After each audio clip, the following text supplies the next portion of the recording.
زما خوږو عزتمنو زما نوم عبدالخالق خټک دی. تقریبا 15 کاله شو چې په دې میډیکل فیلډ کې کار کوم. تاسو که خیال کړی وي چې ډېر شه ماشومان داسې وي چې هغو ته لوږه وږې کېږي نه، د وږې کېدو نه وجې نه دا ماشومان چې کم دي روزانه ورو ورو کمزوري کېږي، وزن یې کمیږي، جسم یې ورو ورو کمزوری کېږي. نو دې وجې نه مور او پلار ته زیاتره د دو فکر وي. په دې ویډیو کې زه تاسو ته یو داسې سیرپ باره کې انفارمیشن در کوم چې که تاسو دا د ماشومانو ته استعمال کوئ، دې سره به دې ماشومانو لوږه ډېره زیاته لګي. چې څومره دی وږې کېږي نو دومره به دی زیاته خوراک کوي. نو چې څومره دی خوراک کوي دی به د منټل لیول چې کم ده او جسماني لیول چې کم ده که نه دا به نشونما کوي، ګروپ کوي، انشاءالله دی به صحتمند کېږي او د به جسم چې کم ده ښه برابریږي. نو ویډیو مکمل وګورئ. نن چې په کوم شربت باره کې تاسو ته زه انفارمیشن در کول غواړم د هغه شربت نوم دی ټرایمیټابال. دا شربت تاسو په سکرین باندې وګورئ. دا یو داسې شربت دی چې کوم ماشومان ته لوږه نه لګي، ماشوم وږی کېږي نه، خوراک نه کوي، نو هغه ماشومانو دپاره ایون د لویو کسانو دپاره یو بهترین اپیټایزر ده. کم ماشومان یا کم لوی کسان یا کم زنانه چې خوراک نه کوي نو دوی دپاره دا شربت چې کم دی بهترین شربت دی. تاسو که دا شربت خپلو بچو ته یا په خپله باندې یا په خپلو زنانهو ته یا کور کې چې کوم مشران زمونږ بزرګان دي هغو ته تاسو دا استعمال کوئ، انشاءالله دې سره به دی خوراک باندې روان شي. کله چې یو انسان خوراک کوي نو د سره د جسم جوړیږي، صحت یې ښه کېږي ورسره. نو دا ټرایمیټابال شربت چې کوم دی په کور کې ماشومانو دپاره یا لویو دپاره ضرور تاسو کېږدئ او دا استعمالوئ. دې سره به د دې جسم جوړیږي، دو به خوراک هم زیات کوي. داسې ماشومان چې د کمو ماشومانو یا د لویو خوراک وکړي او دا خوراک د دوی هضم کېږي نه، صحیح طور پر هضم کېږي نه، نو داسې ماشومانو دپاره یا لویو دپاره یا زنانهو دپاره دا ټرایمیټابال شربت هم اهم دی. تاسو انشاءالله استعمال کوئ، دې سره به تاسو ته خوراک هضم کولو کې هم مدد درکړي. داسې زمونږ زنانه چې کمې دي هغوی د خپلو بچو بارے کې ډېرې فکرمنې وي او اکثر چې دی کلینیکونو ته راشي نو دوی دغه ډاکټرانو ته شکایت کوي چې زمونږ بچي کمزوري دي، زمونږ بچي خوراک نه کوي.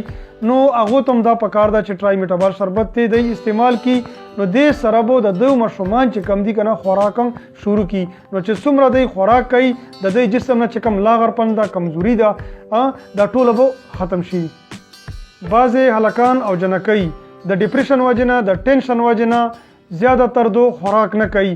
نو داسې جنکو دپاره، داسې هلکانو دپاره چې کوم ډپریشن کا شکار وي، کم ټینشن کا شکار وي، هغو خوراک نه کوي، هغو ټوله ورځ دغه شان په سوچونو کې، نو دې جنکو دپاره او دې هلکانو دپاره دا ټرایمیټابال شربت چې کوم دی یو بهترین شربت دی.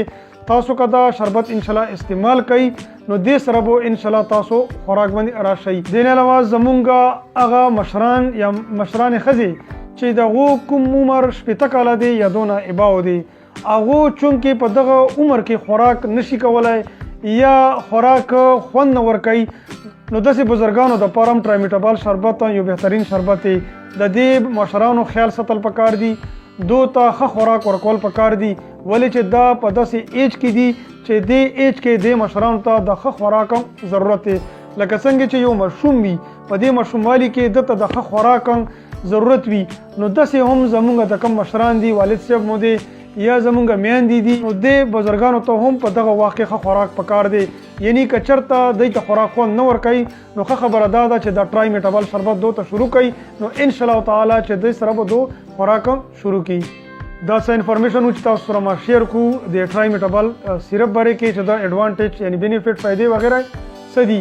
اوس په مونږ راځو چې دا ټرایمیټابال شربت مونږ په ورځ کې ماشومانو ته یا لویو ته یا زنانهو ته په ورځ کې څومره ورکولی شو.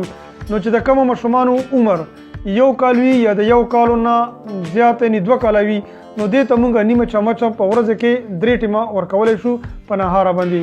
یا د چې کومو ماشومانو 2 کاله نه عمر زیات 5 کاله وي هغو ته مونږ 1 چمچ ورکولی شو. که د دوی چېرته وزن کم وي نو نیمه چمچ ورکول پکار ده 3 ټیمه په ورځ کې. دغه شان چې د چا عمر د 5 کالو نه زیات وي، د 10 کالو وي، نو 1 چمچ ورکول پکار ده. که وزن یې ښه وي نو بیا که تاسو 1 چمچ ورکوئ بیا څه باک هم نشته. په ورځ کې 3 ټیمه. او د کومو ماشومانو چې 12 کاله عمر وي یا دا نه اباو وي، 18 سال وي یا دا نه عمر زیات وي، نو هغو ته په ورځ کې 3 ټیمه دا شربت ورکول پکار ده، 2 چمچې ورکول پکار ده، خو په نهاره باندې. لکه څنګه د نورو شربتونو د ګولیو ساید افیکټ دي دغه شان د ټرایمیټابال شربت هم څه قسم ته ساید افیکټ شته. نو دې وجې نه چې کوم ماشومان دا ټرایمیټابال شربت څکي نو د دې وجې نه دې ماشومانو ته خوب هم ورتللی شي. او دې نه علاوه که څوک لوی کسان دي هغوی که دا شربت استعمالوي دو ته هم د خوب مسله کېدلی شي. نو داسې کسان که کوم کسان ډرایوینګ کوي یا په غټ مشینرۍ باندې کار کوي نو دو ته په کار ده چې ډیر احتیاط سره دا شربت استعمالوي. ولې چې د ده شربت وجې نه دو ته خوب به راشي او دی که چېرته ډرایوینګ کوي نو دلته مسله دی ته جوړېدلی شي یا په غټې مشینرۍ باندې چېرته کار کوي مزدوري کوي نو دا شربت که دو استعمال کړی وي نو هر ته به چېرته نو دوی ته به چېرته خوب راشي نو د دې خوب وجې نه به دته غټه مسله جوړېدلی شي. نور د دې څه غټ ساید افیکټ نشته. دا 2-3 ساید افیکټ چې تاسو سره ما شیر کو. امید لرم چې دا ویډیو به تاسو خوښه شوي. که ویډیو تاسو خوښه وي نو دا ویډیو ضرور لایک کړئ او خپلو ملګرو سره ضرور ولې چې زه په خپل چینل کې انفارمیټیو ویډیو تاسو ته اپلوډ کوم چې تاسو ته او تاسو ماشومانو ته او ټول فیملی ته ډېرې زیاتې فایدې ورسي. دغه چینل ضرور سبسکرایب کړئ دې دپاره چې آینده دپاره هم بهترین ویډیو تاسو ته زه اپلوډ کوم. د خپل ځان د خپل صحت ډېر خیال ساتئ. تھینک یو ویری مچ.